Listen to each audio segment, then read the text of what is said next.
It is absolutely an amazing presidential election season going on right now.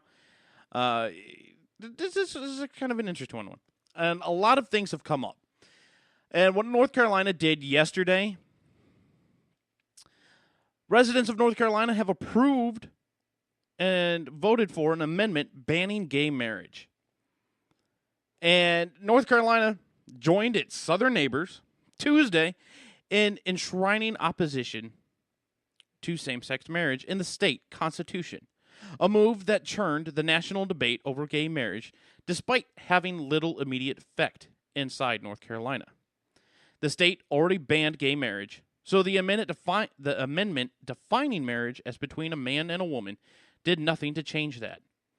Still, the amendment went beyond current restrictions by banning same-sex civil unions as well. The amendment voters passed Tuesday with roughly 61% support will seal the door on both kinds of partnerships. Nationally, the vote was closely watched at a time when gay marriage is returning to the political conversation. President Obama has faced pressure in recent days to make his gay marriage stance more clear, after top officials in his administration have either endorsed gay marriage or spoken in support of it. Obama has said his view is, quote, evolving after the North Carolina vote. Obama campaign spokesman Cameron French said in a Tuesday statement that the ban on same-sex unions is divisive and discriminatory. The campaign said Obama was disappointed in the vote. But supporters of the amendment heralded the outcome. State GOP Chairman Robin Hayes called the vote a, quote, defining day for traditional values in North Carolina, and I'm proud to have voted for protecting marriage. Well, Chairman Hayes, we're coming after you. Just hold on. Hold on to your britches, woman.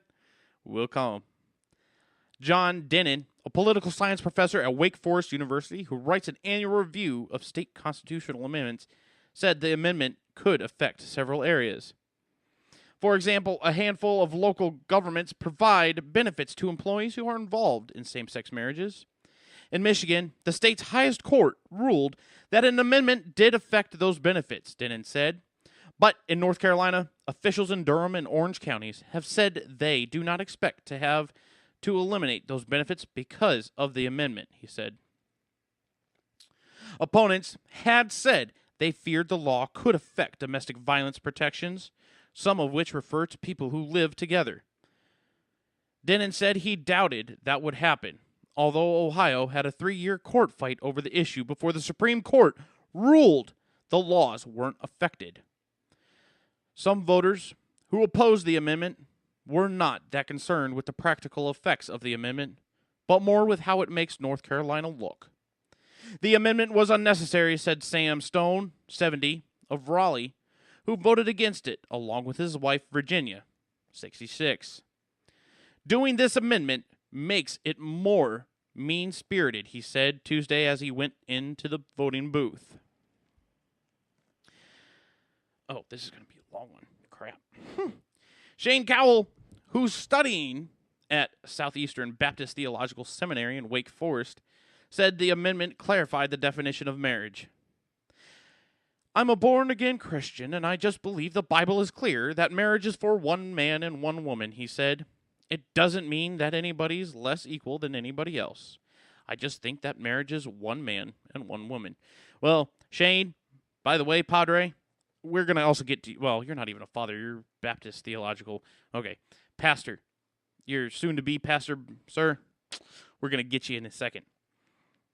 Supporters of the amendment responded with marches, television ads, and speeches. The Reverend Billy Graham, who's 93, was featured in a full-page newspaper ad backing the amendment. North Carolina is the 30th state to pass a constitutional amendment banning gay marriage. 6 states, all in the Northeast, except Iowa and the District of Columbia, allow same-sex marriages. In addition, 2 other states have laws that are not yet in effect and may be subject to referendum. Both sides said the hard-fought battle had brought new voters who will be active in other issues. I think we have built a huge coalition across North Carolina of people who believe godly values, said Tammy Fitzgerald, head of the pro-amendment group, Vote for Marriage North Carolina. And she goes on to say, and I believe that speaks well for people in our state who have somewhat been a silent majority, in the past, and I think you can expect them to be very active in the future, especially when they see the impact of their grassroots efforts. But even the State House Speaker, who supported the amendment, expressed reservations about how long it would survive. Speaker Thorne Tillis said he expects the amendment to be reversed within 20 years, as today's young adults age. While legislatures can easily undo a state law, it is much harder to reverse the constitutional amendment, Denon said. The latter requires a 3/5 vote in both legislative houses, then voter approval. One cannot rule that out, he said, but it is becoming more difficult to make that change now. So, where do we start? Well, Miss Fitzgerald, you being, just for those who are trying to remember where we were, this is the latter of the people who made quotes. She is the head of the pro-amendment group, Vote for Marriage North Carolina. Ma'am, at what point are you going to realize that we are becoming in a society of it doesn't matter? I know that there are LGBTQ Catholics. I know that there are members of the LGBTQ community who are very religious, who are devout in their religion. They are children of all faith. Doesn't matter what background they are, they're still human beings. At what point do you think that it's okay to recognize them as equals? Because what makes them happy makes them different? Now, I people who have known me, they they know that I'm an asshole. They know that I am a very stubborn individual. But the thing that they like most, and my dear friends can tell you, that I tell it like it is. And I stick to my beliefs. I do not teeter-totter on an issue. If I believe in something, I'm sticking to it. Now, unless there is someone out there who can help or possibly change my opinion, as long as it is done correctly, you can change it. I'm not a stubborn pain in the ass like you are. This does not speak well for the people of North Carolina, whether they are a silent majority or not. North Carolina is representing an entire state that ignores the basic principle of life, liberty, and the pursuit of happiness.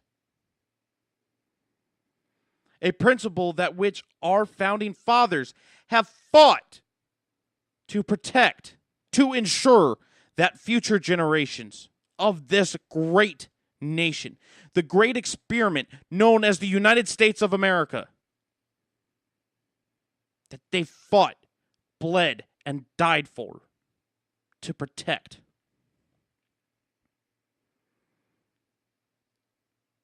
North Carolina is not helping out in one bit. This does not speak well at all. Now, if this was South Carolina, yeah, we could expect it from South Carolina, because it is South Carolina. They have always been kind of the uppity ones, going like, well, we don't like what's going on in the rest of the country, so we're going to threaten to break off and create our own little problem.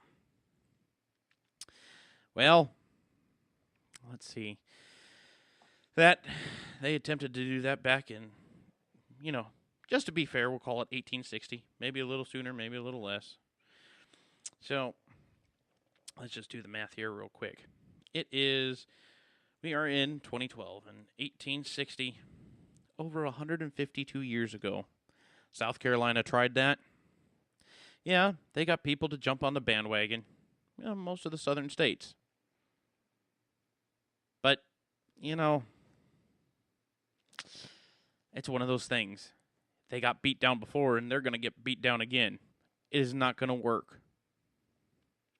And yes, I understand the ramifications of the potential of another civil war here in the States. I do wholeheartedly understand the repercussions of that.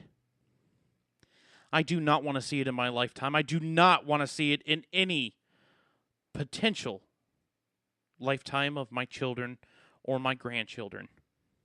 But unfortunately, with people like this, it is not helping one bit. Now let's just simply address the next one. Oh, by the way, Miss Fitzgerald, you can expect a phone call from us. Shane Cowell, and this was the individual who's studying at Southeastern Baptist Theological Seminary. Well, good for you that you're a born-again Christian. And apparently you do not understand that the Old Testament, that's basically a history book at that point. Yeah, we can take, the stories and the message from those stories. Jonah and the whale, things like that.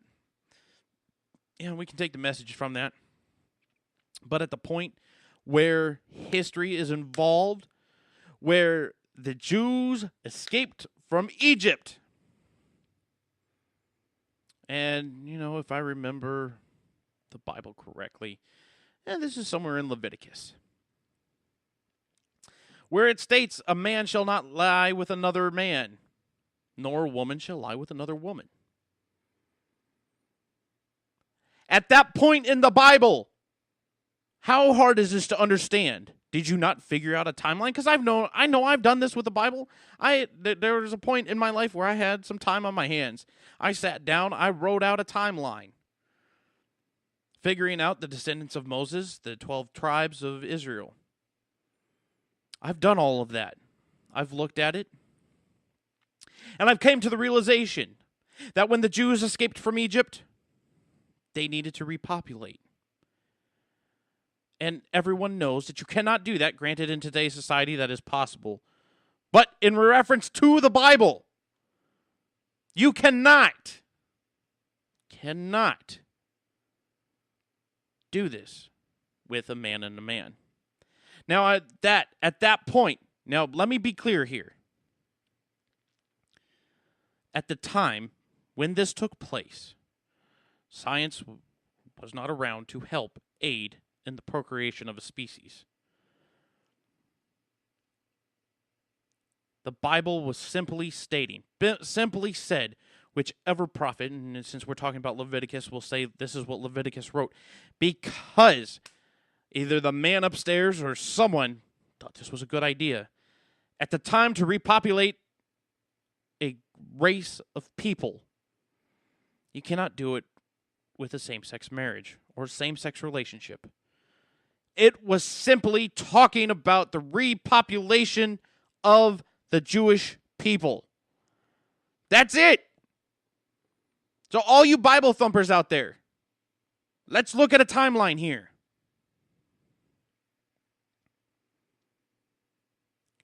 Do that. Do that first, then come after me. Tell me how wrong I am. And I tell you before, and this is the same disclaimer I've had, you better have your facts straight and on top of the ball to bury me under the ground with anything telling me that I'm wrong. Ladies and gentlemen, we've got one more person to go after. I'm just trying to keep my blood pressure down for a little bit.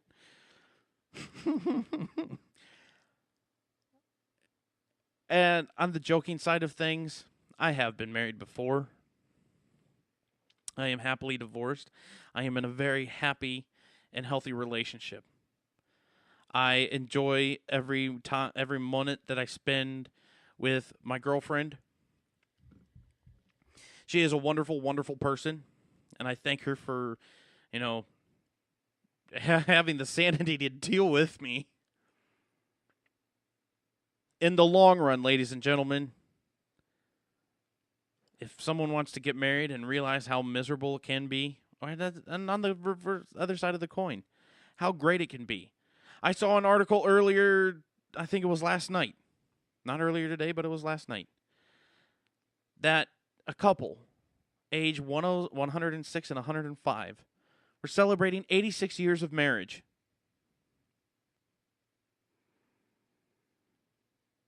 Now, just to put that in perspective, Jesus, 86 years. That they have had to go through some of the worst possible things in the history of our country. You know, they roughly got married around 1926, in the middle of the Great Depression. And it is very safe to say that the wife in that marriage had to deal with her husband going off to war. She had to deal with a lot. But they're still together after 86 years. Why? Why is it that the American people are so closed-minded? And I'm not talking about all of them, because I know there are people out there who aren't as closed-minded about this. I'm just focusing on the ones who are. What is the problem? Why can we not accept someone who is happy with a member of their same gender? If it makes them happy, that is the most important thing in life that can truly be done. We talked about at the beginning of the show a young woman who is most likely going to die over a flesh-eating bacteria because she was having fun and got cut on her leg. A woman of 24. I think it was 24. Yes, just 24 years old. It is 24. Excuse me, she's not dead yet. And we can't just accept the fact that she wanted to be happy. She was doing things and having a great time. And not realizing whoever she was.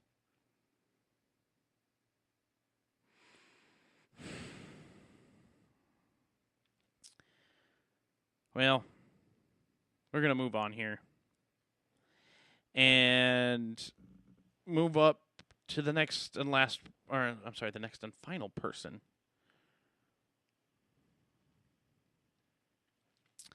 And that is the North Carolina State GOP Chairman, Robin Hayes.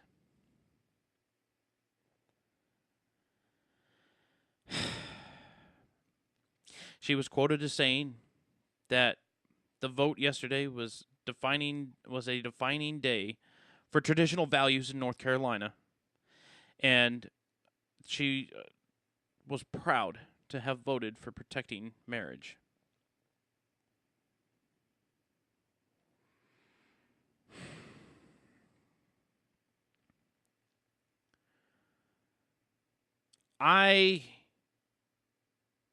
For those of you who haven't been able to figure this out, I am a conservative. I'm not a Republican. I'm not a Democrat. I'm a conservative. People that share my thinking, to put this in perspective, is President Theodore Roosevelt, and President Ronald Reagan. Those are two of my greatest historical heroes. And their mindset in this,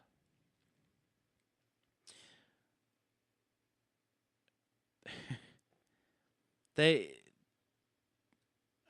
certainly hope that they are not rolling in their graves right now.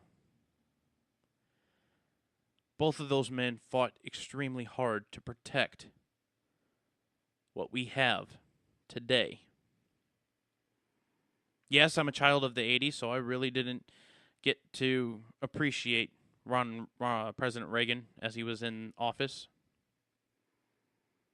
But I got to see the effects and the positive things, and yes, sometimes negative things of his term.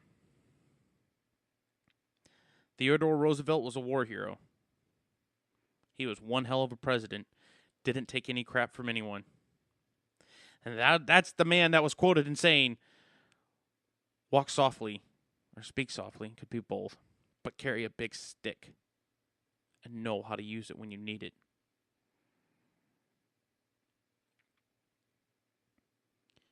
Chairman Hayes,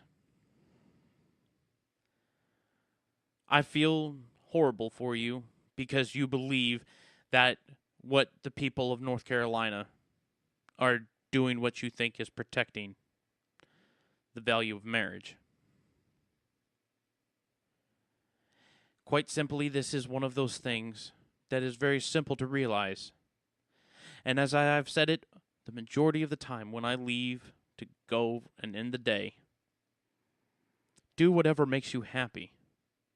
Because we truly do not know what lies for us tomorrow. I don't know if I'm going to be here tomorrow. I'm happy that I wake up every day. This is quite simple. An understanding of what truly makes people happy. And that's all this community, that's all the community, that's all the LGBTQ, there we go, community is wanting to do. They're just wanting to be happy. They're wanting to be appreciated as equals. And closed-minded, arrogant people like yourself do not understand that. I have had many, many friends die protecting what we thought, what we hold true as Americans. The simple principles of life, liberty, and the pursuit of happiness. The defense of the Constitution. And the values that we hold, that our forefathers wanted for us. And you're simply ignoring that. You cannot get it through your head that this is what's going on. Ladies and gentlemen, I'm going to take a breath. Breathe, yeah. I'm taking a breath. I'm stepping away from this. We're going to get to President Obama's response tomorrow. He should be making an announcement later today in regards to his possible changing of a stance in regards to gay marriage. So, I'll tell you right now, President Obama, if you do this, you could very easily secure your ability to get reelected and have another 4 years in the White House. If you do something stupid and say that they can't, that they shouldn't, or do anything like that, well, you're just an idiot. And that's one more we don't need. But ladies and gentlemen, thanks for tuning in. This has been BOHICA. I've been your host, Sarge. Tune in tomorrow at 2 p.m. Eastern Standard Time for more BOHICA. And by all means, if you're going out and partying tonight, get home safe. Have fun, and be happy. Because like I said, we don't know what life holds for us tomorrow. So get home safe, wake up, and enjoy life. Ladies and gentlemen, thank you very much for tuning in to BOHICA. This is Hell's Bells Classic Rock. Only on the Pontiac Entertainment